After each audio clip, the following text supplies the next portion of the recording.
Hello friends, welcome back to channel महापुरुषों की बातें।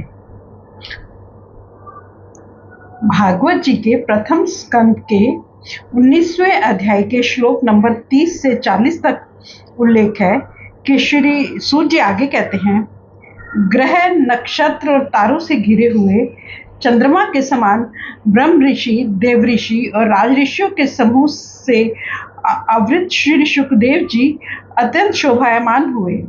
वास्तव में वे महात्माओं के भी आदरणीय थे।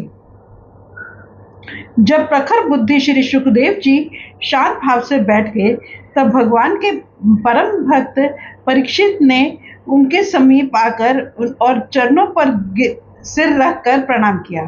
फिर खड़े होकर हाथ जोड़कर नमस्कार किया।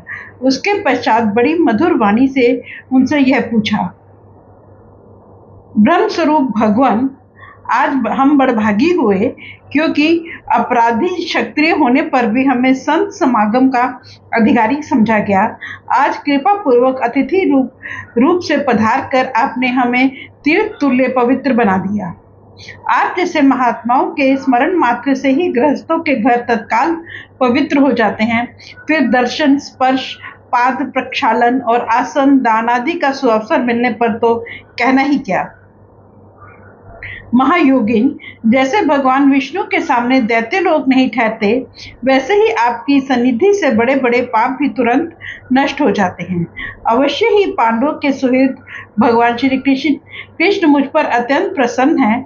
उन्होंने अपने फुफेरे भाइयों की प्रसन्नता के लिए उन्हीं के कुल में उत्पन्न हुए मेरे साथ भी अपनेपन का व्यवहार किया है।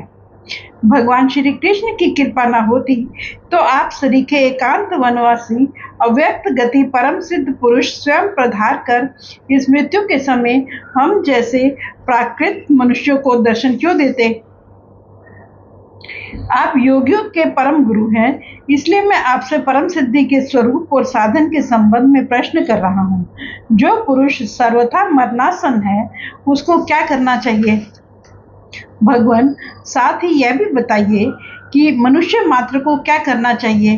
वे किसका श्रवण, किसका जप, किसका स्मरण और किसका भजन करें तथा किसका त्याग करें।